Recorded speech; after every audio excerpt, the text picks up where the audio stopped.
Көчмөн кыргыз элинин көкбөрү оюнун ата бабаларыбыз илгертен ойноп, аздектеп, муундан муунга өткөрүп келген.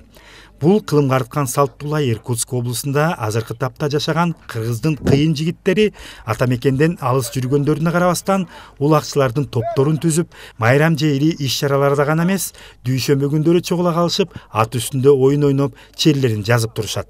Ал үчүн атайын ылайыктап Токой жээктеги жайык талааны табышып, тай казандарды орнотушуп, көкбөрүнүн эрежеси менен оюнду жүргүзүп келишет.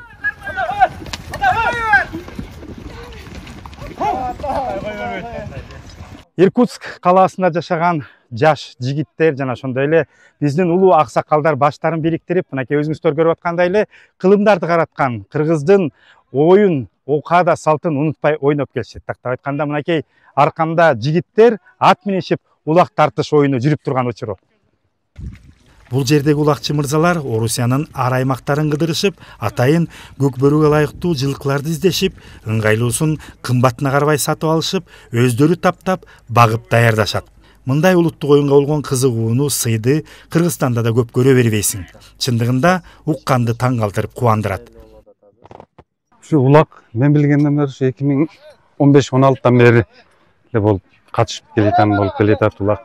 Айрыкча базар күндөрү, понедельник болгон себеби көпчүлүгүбүз базарда иштейбиз. Понедельник выходной, ошо выходной күнгө расчет алып, ошого не кылып чабабыз да.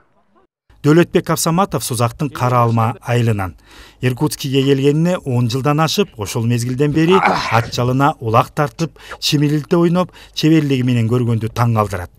Дөлөттүн айтымында бул жердеги көпчүлүк кыргыздар көкбөрү болчу күндү чыдамсыздык менен күтүшөт.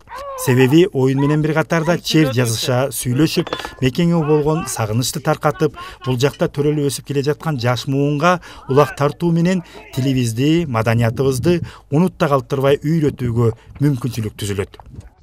Кыргыз атка жакын болот экенбиз да. Ушул жерде Россияга келип, башында ушу иштеп жүрүп, ар бир адам, ар бир бала эңсейтеле да. Ошо Кыргызстандан улак чабып келишип, ушул жерде да улак чапсак экен дешип, баягы жаш балдардын мүдөөсү бар эле. Ошол мүдөө ишке ашып, ушул жерде дагы Кыргызстандан 5000 чакырым алыстыкта болсок дагы, ошо ата бабабыз минген аттарды минип ушул жерде улак чапканды Кудай таалам насип кылган экен. Ушул жерде чабып атабыз. Кудайга миң мертебе шүгүрлөр болсун. Жаштарыбыз дагы жакшы болду. Мына ат мингенди билишип, үйрөнүшүп, ат Кыргыздын канаты экенин билип атышат да. Ошого абдан кубанычтабыз бизчи. Негизинен ата мекенден миңдеген чакырым алыста жүрүшкөнүнө карабай, иш менен каада салтыбызды, үрп адаттарыбызды унутта калтырбай улап келе жаткан Иркутскийдин көкбөрүүчүлөрүнө терең ыраазычылык. Мурат Жолукеев, Күмүшбек Куттубеков, Орусия, Иркутск облусу.